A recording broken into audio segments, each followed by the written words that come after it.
Capyblaster, let's go! So this is a new shmup that just dropped on iOS. I've been playing quite a bit of Dodonpachi Resurrection a few years ago. Been playing Danmaku Unlimited 3.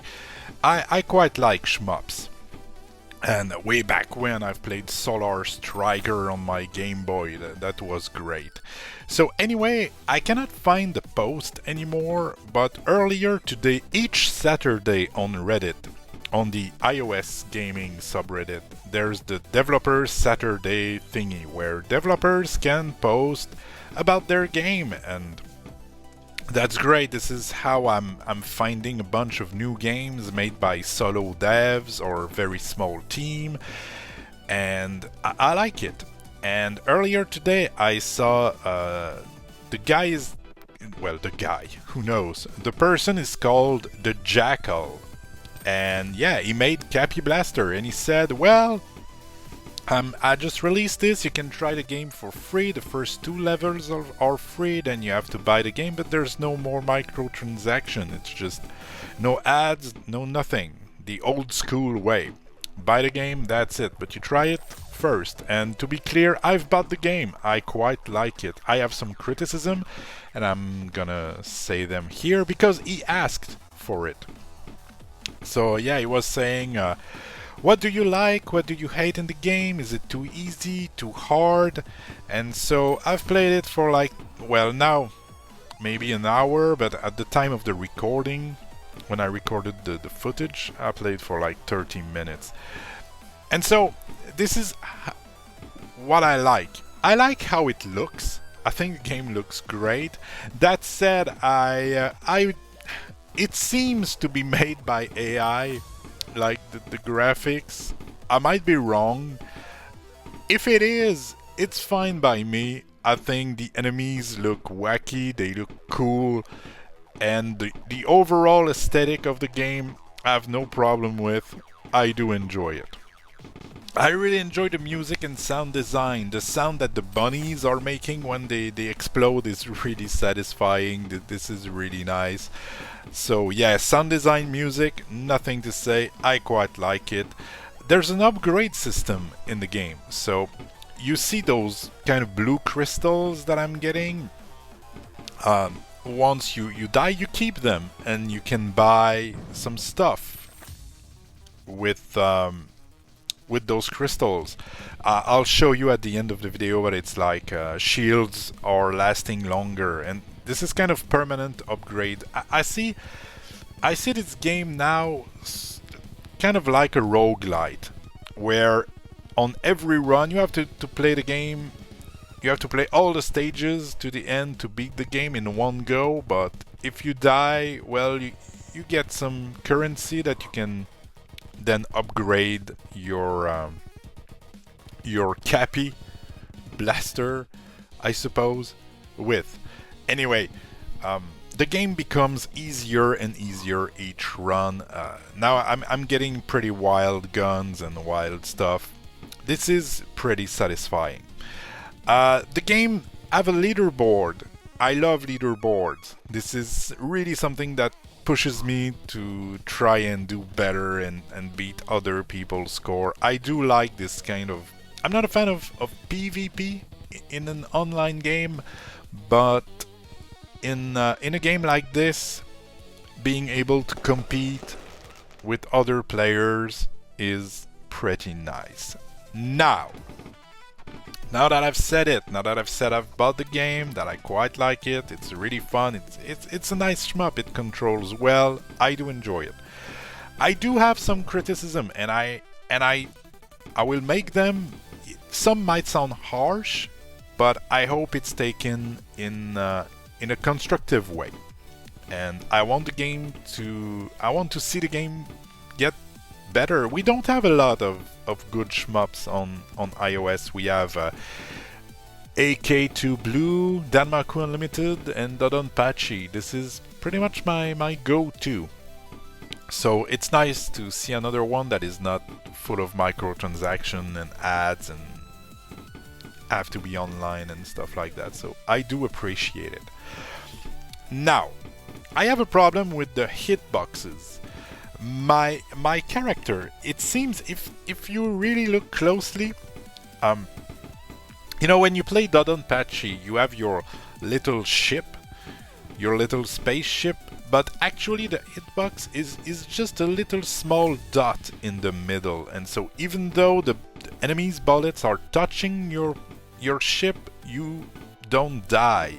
In this game, seems there's a grazing mechanic where when you are close to an enemy bullet, it says like near miss, and I feel it's not the same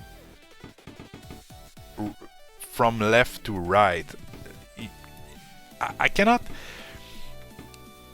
pinpoint it at this moment, but there's something that is amiss with the hitbox of your character, and it seems very, very large.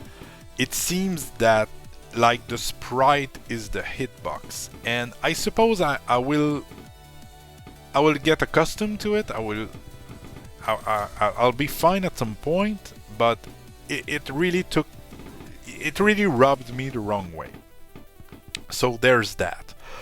The enemies, if you look at the little bunnies at the top, they kind of spawn and then they move a bit, and then it's like they're despawning, or it's missing some frames.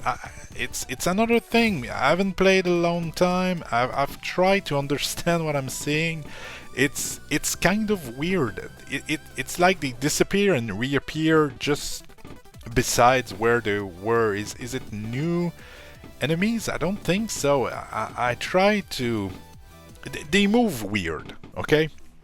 There's something unclear about the way they move. That's for sure.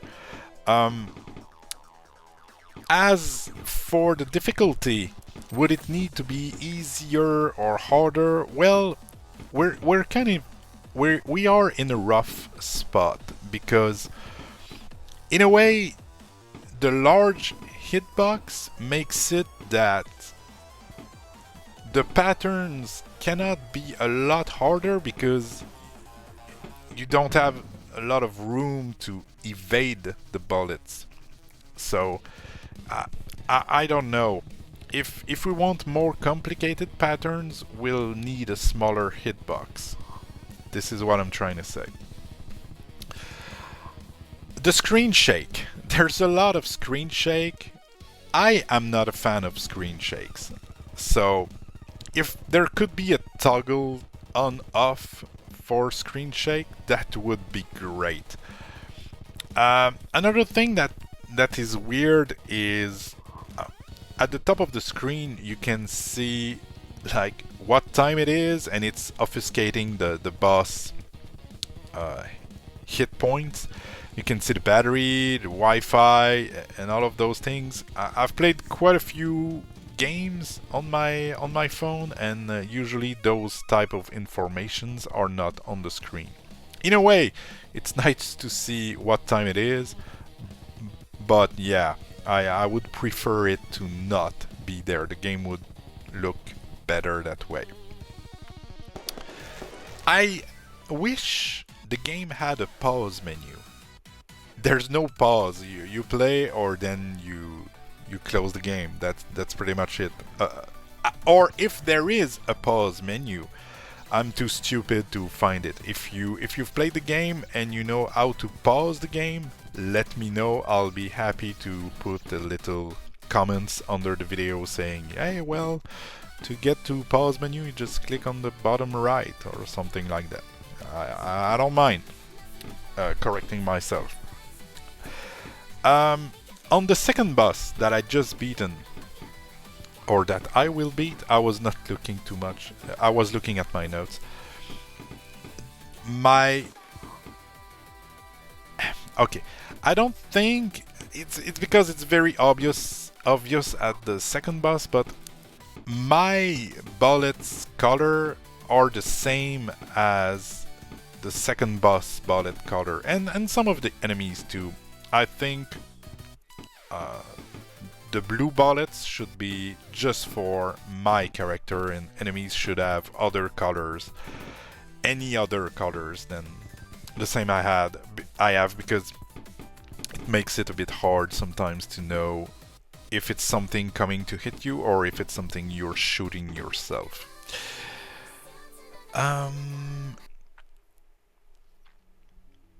Yeah, near miss seems inconsistent, enemies are moving weird, bullet color, difficulty, less screen shake. Yeah, it's pretty much it. I'm having a lot of fun, and I'm 5th on the leaderboard. Isn't it great? I'm the top 5%. That's pretty crazy. And so this is here the upgrades you can buy. So you can start the game with more lives. You can activate. You can have an upgrade that lets you choose when you activate your shield, which is really nice. And there's a bunch of things that you will unlock as you beat the bosses. Then there's some new weapons that will drop from enemies while you're playing on your 3rd, 4th, and so on runs. And there is a little manual. I thought that was really nice. There's a lot of information about how to play the game, how it works, and this is great. So that's it. Hope you enjoyed. Hope it was somewhat informative. I do recommend it. I have a lot of fun. The music's nice. I think it looks great. It plays fine. Just some little improvement could go a long way to make this one a real gem. But for now, that's it. Go do something else. Go play games. Thanks for watching. Bye bye.